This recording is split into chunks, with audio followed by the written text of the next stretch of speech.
लो जी, इफ्ती चाचा के फैंस के लिए बड़ी अच्छी खबर है, ख्वाजा नाफे के फैंस के लिए बड़ी अच्छी खबर है। इफ्ती चाचा की पेंशन लग गई है, ख्वाजा नाफे की नौकरी लग गई है।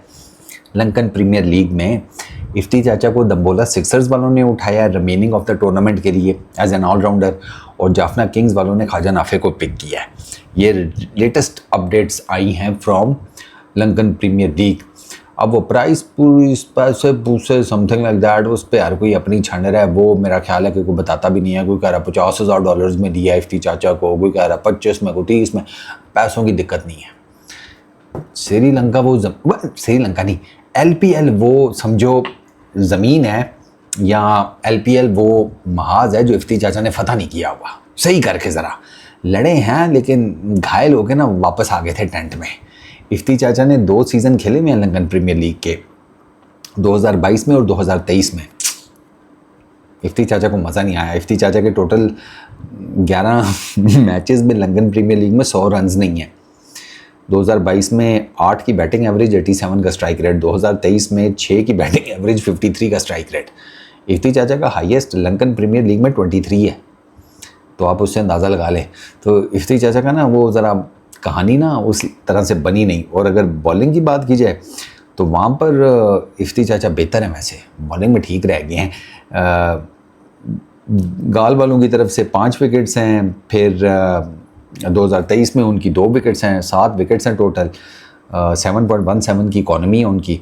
तो उनको ना as an allrounder Dambulla Sixers वालों ने उठाया है। ख्वाजा नाफे को एक्सप्लोसिव बैटिंग की वजह से उठाया। वो उसका डेब्यू है। वो इससे पहले लंकन प्रीमियर लीग नहीं खेला हुआ। हाँ, उसने वो PSL कोयटा ग्लैडिएटर्स की तरफ से, फिर उसके अलावा BPL वो खेला हुआ है, T10 आगे वो खेला हुआ है। तो ख्वाजा नाफे का ना ये पोर्टफोलियो है, तो उसको उसकी एक्सप्लोसिव बैटिंग की वजह से उठाया गया। अपने इफ्ती चाचा का ये है कि वो डाउन दी ऑर्डर आते हैं एज ए फिनिशर है, और ये है कि विद द बॉल बड़ी हैंडी बॉलिंग कर जाती है। अभी अगर आपको याद हो PSL में इफ्ती चाचा ने भाई साहब खड़का के रखा हुआ था टीमों को। अगर आपको याद हो, ये अभी PSL में इफ्ती चाचा 2026 के PSL में पेशावर ज़ल्मी की तरफ से सर 12 विकेट्स हैं उनकी, 19 की बॉलिंग एवरेज है, 7.6 की इकॉनमी है। इफ्ती चाचा ने वो विद द न्यू बॉल छाए हुए थे। विद द न्यू बॉल बाद में आते थे वो पावर प्ले के बाद, तो भी उनकी गेम ठीक थी।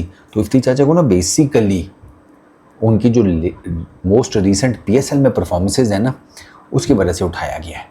और उन्होंने बाकी PSL में विद द बैट तो आई वोंट से कि PSL में बहुत ही कोई शानदार किया। इतना ज़्यादा उनको to be very honest batting का मौका ही नहीं मिला।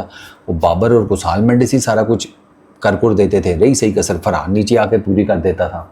अगर आपको PSL ऊपर हारिस, फिर बाबर, कुसाल मेंडिस, फरहान, ये 4 का जिसे कहते हैं वो गुट बना हुआ था। यही PSL में पेशावर ज़ल्मी पहले बैटिंग कर रहा है तो यही स्कोर लगा रहे हैं, चेज़ कर रहा है तो यही चेज़ करके दे। मेरा ख्याल है कुछ 4-5 तो टोटल मैचेस हैं जिनमें इफ्ती चाचा ने बैटिंग की है।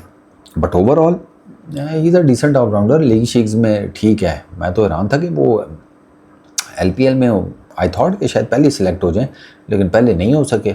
अब उनका नंबर लग गया।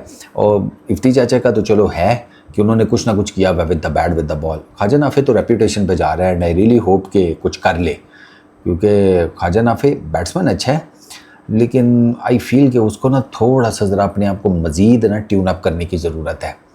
T20 क्रिकेट मार धाड़ का नाम है, लेकिन अन्य व मार धाड़ का नाम नहीं है। बॉल थोड़ा सा चेक करना पड़ता है किधर आ रहा है।